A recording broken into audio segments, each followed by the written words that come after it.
Bonjour, bonjour, salut à tous. Bienvenue encore dans ce nouvel épisode de nos interviews avec nos professionnels. Cette semaine encore, nous sommes avec Adrien parce que j'aimerais qu'il puisse vous parler du jeûne et de l'aspect mental du jeûne. Donc, quels peuvent être les bénéfices du jeûne sur l'aspect mental et également physique. Donc, étant donné qu'Adrien, lui, a pratiqué ce jeûne, j'aimerais qu'il puisse nous en parler et qu'il nous donne son avis d'expert sur le jeûne. Salut Adrien! Salut Cyril. Ça va? Alors effectivement j'ai pratiqué un jeûne.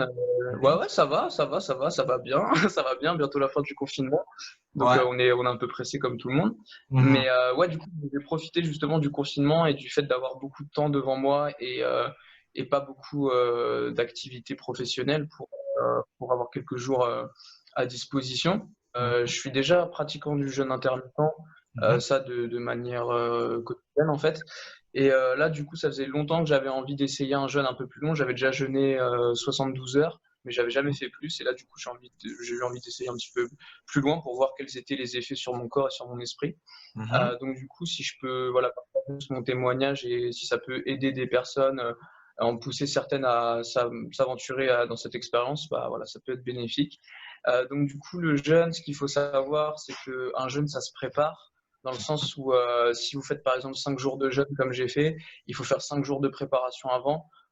Pendant ces 5 jours, en fait, il va falloir diminuer de plus en plus les protéines, les lipides et les sucres lents. Donc pour finir sur essentiellement des fruits et des légumes, pour vraiment alléger au maximum le système digestif, en buvant évidemment que de l'eau ou des boissons là, fermentées type kombucha ou ce genre de choses, ou du D'accord. kéfir. Mhm. Et après, il faut 5 jours de reprise. C'est-à-dire qu'on ne remange pas tout de suite n'importe comment, parce Mhm. que ça, c'est la pire chose à faire. Encore avoir une préparation qui est un peu légère, ça peut entre guillemets se contourner. Par contre, faire une reprise alimentaire après un jeûne beaucoup trop violente, ça, pour le coup, ça peut être vraiment dangereux. Donc, si jamais vous faites un jeûne, il y a toujours un nombre de jours de reprise qui soit Équivalent équivalent au au jeûne. nombre de jours de jeûne. Euh, D'accord. ouais, tout le temps. Donc, en fait, Donc on est vraiment après, sur donc ça veut dire que par exemple 5 jours de jeûne, ça fait 15 jours. Ok, voilà, c'est ça. On est vraiment plutôt sur 15 jours. En fait, C'est on quoi? parle de 5 jours de jeûne vraiment, mais on est quand même sur C'est 5 ça. jours de préparation, 5 jours Ouais, de reprise. Donc, ouais, en fait, on est tout sur le 15 jours. processus dure vraiment 2 semaines, Exactement. en fait. Exactement. C'est pour ça que là, comment dire, le contexte du confinement permettait de De prendre faire. ce temps qui est pas Mhm. forcément facile. Ouais, exactement. Ouais. En temps normal.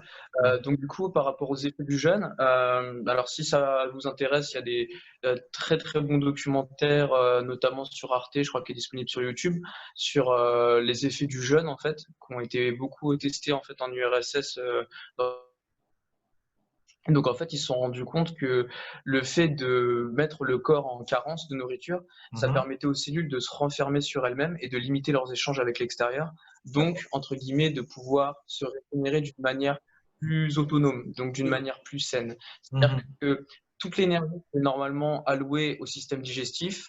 pendant le jeûne, en fait, le système digestif va être remis au repos. Donc l'énergie va être disponible pour le corps pour qu'il puisse la répartir ailleurs et qu'il puisse réparer ce qui a besoin d'être réparé ailleurs et pour lequel il n'a pas l'énergie en fait en temps normal. Le deuxième point qui est très intéressant, parce qu'on parlait justement de la relation entre le corps et l'esprit, c'est qu'en fait le ventre, vous avez déjà dû entendre ça, le système digestif de manière générale, c'est notre deuxième cerveau parce que ça Mhm. comporte énormément de terminaisons nerveuses. Et le Nerveux. truc c'est que quand on est en jeûne, Mhm. il y a justement une mise au repos de tous ces neurones. Et donc, si ces neurones-là n'envoient plus d'influx au niveau du cerveau, bah, le Mhm. cerveau lui-même se retrouve allégé en fait, de toute sa charge neuronale. Donc, au niveau de l'esprit, il se passe quelque chose de très intéressant, c'est qu'il y a vraiment une clarté qui se dégage et un Détente, apaisement beaucoup c'est plus ça. important et beaucoup plus constant. Ouais, Ça bah peut créer une vraiment, espèce vraiment. de détente et Alors, un peu relaxation. c'est dur dans le.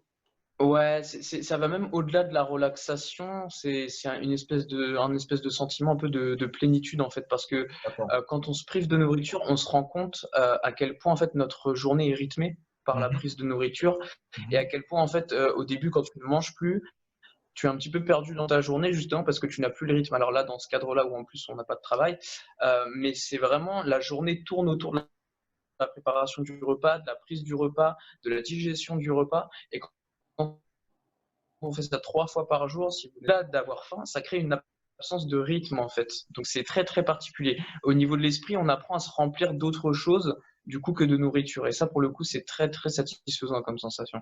Après, il faut savoir que quand on commence à jeûner, surtout si c'est pour la première fois, le corps n'a plus de sucre. Il va plus pouvoir consommer de glucose, de glucides. Donc en fait, il va se mettre à consommer des lipides, donc les graisses, et à Ça. consommer des Mhm. protéines. Donc quand on fait un jeûne, il y a une petite perte de masse musculaire, mais bon, qui n'est pas monstrueuse non plus, hein. Par contre, il y a une sèche, il y a une vraie sèche qui a lieu parce qu'en fait, la plupart des acides gras sont convertis dans le foie en corps cétonique. Et ça, par contre, ça va mettre le corps en situation de cétose.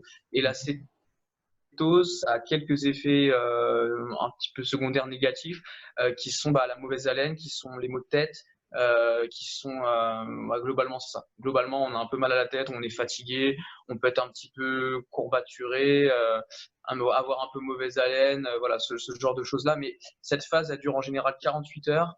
Et après les 2 premiers jours, en fait, on a un regain d'énergie, on peut faire du sport. Moi, j'ai fait 1 heure et demie de sport les 3 jours, les 3 derniers jours, et franchement, j'ai pas eu de soucis le premier jour aussi. Il y a que le deuxième jour où vraiment je me suis senti trop faible pour où je pouvais pas le faire. Mhm. Mais du coup, c'est intéressant de voir justement que le sang est vraiment disponible dans les muscles parce qu'il n'est pas dans le système digestif. Donc, que ce soit en termes de performance physique ou que ce soit même en termes de performance intellectuelle, il y a vraiment un espèce de sentiment d'allègement, en fait, une sensation d'allègement. Euh, donc, vraiment une pratique que je recommande, franchement, que je recommande d'essayer. Pas forcément 5 jours, 5 jours, c'est quand même assez conséquent. Mais ne serait-ce que quand c'est avec du jeûne intermittent, en fait. Le jeûne intermittent, c'est le même principe. Il y a énormément de grands sportifs qui le conseillent. Un des premiers qu'on a beaucoup parlé, c'était le combattant québécois Georges Saint-Pierre Georges Saint-Pierre, le combattant du UFC. de Ouais, l'UFC, Georges Georges Saint-Pierre, Saint-Pierre. qu'on a pas mal parlé. Un adepte, ils appellent ça le fasting en anglais, mais c'est le jeûne intermittent, c'est la même chose. Et le principe, en fait, c'est de s'alimenter sur une période de 8 heures dans la journée. Et ça, c'est ce que je fais déjà en temps normal. Et c'est en fait, comme le temps de digestion est très long, entre 6 et 8 heures en général, Mhm. si par exemple on s'alimente sur 8 heures dans la journée, si on rajoute les 8 heures de temps de digestion pour prendre à la louche, ça fait que pendant 16 heures, en fait, le système digestif est activé. Ce qui veut Mhm. dire que sur les 24 heures d'une journée, il y aura au moins 8 heures pendant lesquelles le système digestif sera au repos. Et pendant que le système digestif est au repos, ça permet justement tous les bénéfices dont on vient de parler juste avant. Donc avoir de l'énergie et du sang disponible ailleurs dans le corps. Donc ça, on peut le faire voilà, en mangeant par exemple entre midi et 20 heures ou entre 8 heures du matin, 16 heures. Comment dire, on crée du tissu social, c'est là où on a le temps de cuisiner, on a le temps de se retrouver, manger ensemble. Donc c'est pour ça que c'est très compliqué en fait de mettre en place un jeûne intermittent. On saute le repas du soir, mais dans l'idéal, c'est ce qu'il faudrait faire, manger le matin, manger le midi et ne plus manger après, aller se coucher le ventre entre guillemets vide quoi. Et ça permet vraiment des gros bénéfices et puis ça permet aussi vachement de réguler en fait la quantité de calories qu'on mange parce que mine de rien, beaucoup de gens sont en train de compter les calories, sont en train d'essayer de perdre du poids, de sécher ou de prendre de la masse, peu importe. Là, je trouve que ça permet vraiment, sans avoir besoin de faire un régime particulier, en fait, d'avoir une constante dans la quantité de calories qu'on va ingérer par rapport à la quantité de calories qu'on va dépenser. Donc, moi, je trouve que le jeûne intermittent, c'est vraiment quelque chose qui est intéressant à faire. Après, voilà, j'aimerais quand même dire un petit mot sur de manière générale tout ce qui est restriction, tout ce qui est jeûne. Faut pas oublier voilà, que là, la pratique du jeûne, c'est quelque chose de très intéressant que j'encourage vivement les gens à faire. Par contre, il ne faut pas une pratique ascétique où on passe notre temps à se priver ou à culpabiliser quand on mange quelque chose de bon. Je veux dire, tous Voilà, les parce gens qu'il qui y a, font il y a une beaucoup limite de entre sport privation, connaissent le. c'est ça? Il y a quand même une frontière à pas dépasser ou à bien intégrer qui va être entre Ouais, exactement. la Du privation cheat meal et le jeûne. connu. Le concept du cheat meal chez beaucoup de gens qui font de la musculation est assez connu. C'est-à-dire qu'en fin de semaine, une fois par semaine, entre guillemets, de ce qu'ils vont manger, du nombre de calories. Et ça, je trouve que c'est ce que permet un peu le jeûne intermittent, c'est de pas trop se D'éviter prendre la ça? tête par rapport à ça et Mhm. de conserver comment dire, ouais, une relation de plaisir en fait avec ce qu'on va manger parce que quand on mange quelque chose qui est bon pour son corps, si on trouve ça dégueulasse, au final, ça va pas nous mettre en bonne santé parce que au niveau de l'esprit, on va pas être bien. Donc la santé, c'est toujours un équilibre entre la santé du corps et la santé de l'esprit. Donc toujours avoir l'esprit justement que il faut manger un petit peu de choses qui sont bonnes pour notre corps, un petit peu qui sont bonnes pour notre Notre esprit. esprit en essayant de trouver un équilibre qui sont bonnes en goût pour nous, qui font plaisir à l'esprit, alors là, c'est jackpot et là, c'est ce qu'il faut faire le plus possible. Mais pour ça, il faut chercher un petit peu, il faut prendre le temps de cuisiner. Là, justement, le confinement le permet aussi. Donc, voilà, si je peux vraiment donner un conseil aux gens, là, il nous reste encore 2 semaines et c'est vraiment l'occasion de pouvoir expérimenter des choses un petit peu différentes, quoi. Donc, voilà, si C'est j'avais vrai, un conseil à donner, ce serait mais c'est vrai qu'il y a la notion de plaisir qui est vachement importante quand on parle d'alimentation. Et que ce soit pour les gens qui veulent perdre du poids ou autre, surtout une notion de plaisir en fait à ne pas perdre et à ne pas basculer en fait du côté de tout ce qui va être privation, de la privation, perte exactement. de motivation, baisse de morale et on rentre dans le cercle vicieux Frustration, exactement. voilà, de la frustration. Exactement. Exactement, ouais. Bah, c'est pour ça que le jeûne intermittent permet de pas se frustrer de manière générale. D'avoir que 2 repas par jour, ça permet justement de tellement diminuer l'apport calorique que sur les 2 repas qu'on va prendre, on peut en général se faire quand même plus plaisir que quand on a 3 repas par jour.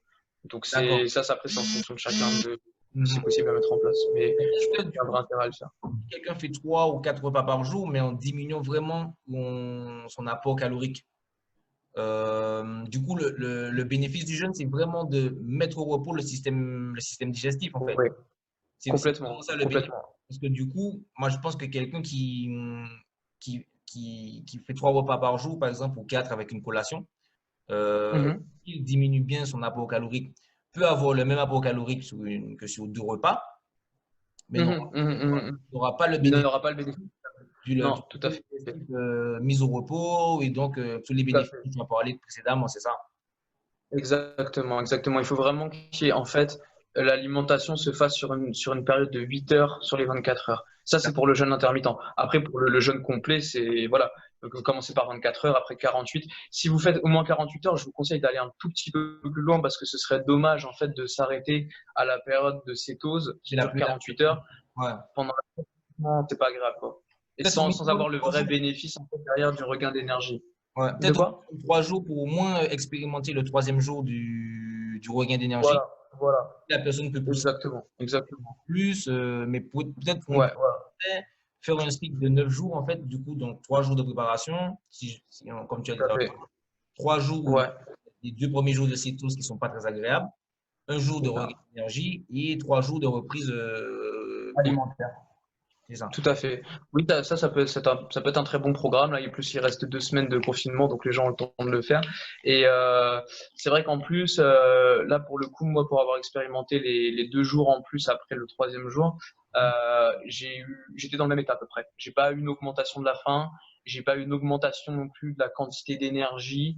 Donc, je pense que ouais, c'est vraiment intéressant de faire au moins 3 jours pour justement avoir ce déclic de se rendre compte que en fait mon corps il a beaucoup de réserves et en fait je peux très bien avoir de l'énergie même sans manger. Et ça au niveau psychologique c'est super important en fait parce que on se rend très très dépendant de la nourriture et c'est comme ça qu'on devient facilement sensible en fait à toutes les publicités qui nous appâtent en fait justement. Et c'est comme ça aussi qu'on tombe facilement dans la junk food et ce genre de choses. Donc comprendre que le corps il est quand même indépendant par rapport à l'énergie qu'il peut produire, parce que normalement, n'importe quel être humain, il met 40 jours avant de mourir sans manger. Donc, je veux dire, ne pas manger 3 jours, c'est rien du tout. C'est même pas 10% de nos réserves. Donc, c'est intéressant. Au niveau psychologique, c'est vraiment intéressant de se détacher de cette dépendance à la nourriture, en fait, qui nous a été D'accord. beaucoup inculquée. Voilà. Quand on est petit, je pense que ta mère, elle disait aussi, si tu es malade, mange, tu vas prendre des forces, quoi. Ce genre de choses. Ouais, ça Ça, me c'est des semble. trucs qu'on entend souvent. Ça, c'est des croyances, et du coup, après, on pense que si on mange pas, tout de suite, on se sent faible, alors qu'en fait, c'est surtout dans l'esprit qu'on va se sentir faible, quoi. Donc, intéressant à expérimenter sur ce point-là, sur ce point de vue-là aussi. C'est une espèce de somatisation, en fait, où dans l'esprit, on s'en fait. Donc, du coup, Ouais, on pourrait dire que c'est une somatisation. Ou je parlerais même de conditionnement, en fait. Je parlerais même de conditionnement, là, où c'est des croyances vraiment limitantes qui vont nous mettre, en fait, dans des états psychiques qui vont directement induire, effectivement, un état de faiblesse physique qui, en fait, n'a pas vraiment lieu d'être, puisque, justement, à la base, on est des chasseurs-cueilleurs, donc on est fait pour pouvoir courir après la viande ou pour pouvoir marcher très, très, très longtemps afin de trouver de la nourriture. Et je veux dire, l'être humain, dans toute son histoire, il a plus eu l'habitude de se retrouver en carence de nourriture qu'en excès de nourriture. Donc là, ça fait vraiment très peu de temps que notre civilisation nous permet, en tout cas nous dans les pays occidentaux, d'être en excès de nourriture. Mais l'être humain de manière générale, si on regarde un petit peu son histoire, on a beaucoup plus de temps à une carence de nourriture, beaucoup plus qu'un excès. L'être humain à l'origine était nomade. Donc, l'être humain est quand même un animal physique. euh, Bah, qui a besoin de se déplacer c'est ça. et donc de dépenser de l'énergie pour pouvoir trouver son alimentation. Donc, ça demande de pouvoir chasser et cueillir et marcher sans avoir forcément quelque chose dans le ventre. Donc, du coup, pourquoi on ne serait pas capable de le faire aujourd'hui? C'est toujours dans notre ADN. Pas encore désinscrit. Ça prend un peu de temps avant de se désinscrire sur l'ADN. Ah, je pense que ce sera pas. Ouais, je pense que ce sera pas tout de suite. Je pense que ce sera pas tout de suite. Et tant mieux pour nous, parce que du coup, ça veut dire qu'on n'a pas forcément besoin de consommer autant que ce que la publicité ou la société nous pousse à consommer. Donc D'accord. ça peut nous interroger aussi nous-mêmes Mode de consommation. sur notre mode de consommation. Est-ce que notre mode de consommation, est-ce que notre mode de consommation, il est vraiment adéquat avec notre génétique de le faire? C'est une question qu'on peut se poser aussi. Le jeûne, ça permet de s'interroger là-dessus aussi. Et puis, je veux dire, si toutes les religions, quasiment toutes les religions préconisent le jeûne, en fait, hein, que ce soit la religion chrétienne, le vendredi saint, on demande de pas manger, que ce soit Kippour chez les juifs, que ce soit, bah là, on est en plein ramadan, donc que ce soit ramadan chez les musulmans, les hindouistes pratiquent aussi les religions qu'on connaisse qui préconisent le jeûne, c'est qu'il y a bien un intérêt quelque part. Je veux bien que la religion n'est pas que des aspects positifs, mais il y a quand même il y a quand même de la sagesse, je pense, à tirer de ce genre d'enseignements qui sont ancestraux en fait. Donc ouais, il y a vraiment un intérêt. Il y a vraiment un intérêt à se reconnecter avec ses vrais besoins et pas avec les besoins qu'on nous a créés et à se reconnecter avec son corps aussi parce que du coup on sent énormément son système digestif. Quand le système digestif a faim, quand il est vide, il y a vraiment quelque chose qui se met en mouvement à l'intérieur de nous qu'on n'a jamais ressenti en fait. Enfin, personnellement, si j'ai la chance d'avoir jamais manqué de nourriture dans ma vie, parce que je suis né en France et que voilà, il y a peu de gens en France qui manquent de nourriture. Donc du coup, si on se force pas un petit peu à faire cette expérience de jeûne, on n'aura jamais l'expérience d'avoir le système digestif vide en fait. Et ça, mine de rien, ça nous reconnecte avec quelque chose d'assez animal et avec un état assez ancestral en fait de notre état d'être, de notre état un peu animal quoi. Et ça pour le coup en termes de motivation et pour forger un mental, surtout pour les sportifs, ça présente pas mal d'avantages en fait, parce qu'on retrouve vraiment cet instinct de chasseur en fait, cet instinct un peu animal quoi. Donc ça pour le coup, pour retrouver de la motivation, retrouver de la niaque un petit peu pour l'entraînement, je pense que ça peut être vachement positif aussi. Ça peut être pas mal. Mais du coup, est-ce qu'il y a des contre-indications du coup avant de faire un jeûne, quelqu'un qui Pour a le des jeune, santé ou quelqu'un qui a alors oui, avancées? alors pour le coup, ça il y a beaucoup de sites qui référencent, donc je vous invite au cas par cas à regarder directement sur internet, tapez le nom de votre pathologie et de taper jeûne à côté, vous verrez tout de suite les contre-indications, les indications. Maintenant, en fait, ça tombe sous le sens, c'est du bon sens. Les gens qui ont des traitements médicaux au long cours, il peut y avoir justement des complications si jamais il y a un arrêt complet de nourriture. En général, il faut qu'il y ait une diminution énorme en fait, du traitement, voire parfois un arrêt du traitement, sauf si c'est impossible. Donc ça, en général, il faut en parler à un médecin. De manière générale, je vous conseille toujours d'en parler avant, soit avec un naturopathe qualifié, soit avec un médecin nutritionniste, pardon, et pour pouvoir justement être suivi pendant ce jeûne-là. Après, voilà, moi je suis jeune, je suis en bonne santé, il n'y a pas de souci pour le tester. De manière générale, je pense qu'avant 60 ans, si vous n'avez pas de médication long cours, si vous n'avez pas de gros problèmes de santé, il n'y a pas de danger à essayer un jeûne de 3 jours. Très franchement, il n'y a aucun danger. Et de toute façon, si vous sentez que ce n'est pas possible, vous prenez une date, une figue, n'importe quoi, un peu de sucre, un fruit, ça va vous faire repartir la machine tout de suite. Donc, il n'y a pas de gros danger. Maintenant, évidemment qu'une personne qui est diabétique, on ne va pas lui conseiller de faire du jeûne sans surveillance. Pareil pour une personne qui est cardiaque. Pareil pour les personnes qui ont des gros problèmes de foie, parce que ça va mettre le foie à rude épreuve. Donc, tous les gens qui ont des hépatites, qui ont des cirrhoses, ça va être compliqué. Il faut le faire en étant suivi médicalement, en fait. Par contre, c'est probablement pour ces gens-là qu'il y aura le plus gros bénéfice. parce que ces gens-là, leur organisme a besoin de se nettoyer, il a besoin de se purger. Donc, du coup, il y a un vrai intérêt thérapeutique à faire ce jeûne-là. Et ça, pour le coup, je vous invite vraiment à regarder le documentaire d'Arte sur les effets thérapeutiques du jeûne, qui peut vraiment très intéressant, notamment dans les cas de chimiothérapie. Je ne vais pas développer ici, ça prendra un petit peu trop de temps, mais il y a vraiment un intérêt en fait à jeûner pendant qu'on fait une chimiothérapie pour en fait maximiser l'impact de la chimio sur les cellules cancéreuses et limiter l'impact de la chimiothérapie sur les cellules saines. Justement parce que les cellules saines vont se renfermer sur elles-mêmes alors que les cellules tumorales vont s'ouvrir énormément. Mais donc ça, je vous invite à regarder le documentaire qui est vraiment bien fait. Donc voilà, à part pour des problèmes médicaux que je viens de citer avant, il n'y a pas vraiment de contre-indication au jeûne. Il n'y en a pas, en fait, d'accord? C'est une pratique qui peut faire peur un petit peu au début. Donc, n'hésitez pas à commencer par du jeûne intermittent. Voyez ce que ça fait déjà de sauter un repas. Vous verrez que vous sentirez probablement mieux. Et du coup, je pense qu'après, derrière, ça vous donnera l'envie et la curiosité d'aller tester un vrai jeûne, en fait, quoi.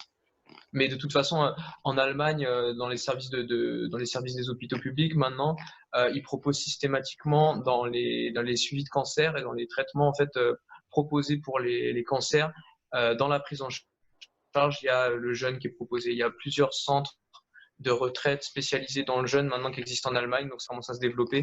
En France, on est un petit peu plus frileux là-dessus, mais il y a quand même pas mal de pays où ça commence à se développer. Donc, je pense que ça fera partie de l'arsenal thérapeutique des médecins dans pas trop longtemps, à mon avis. Le temps que le paradigme change. Exactement. En Allemagne, ils sont toujours un petit peu pires que nous sur tout ce qui est écologie et changement effectivement de paradigme et de mœurs. En Russie, bon, c'est complètement différent, puisqu'ils le pratiquent. En fait, ils ont commencé à faire des recherches dessus pendant la guerre froide.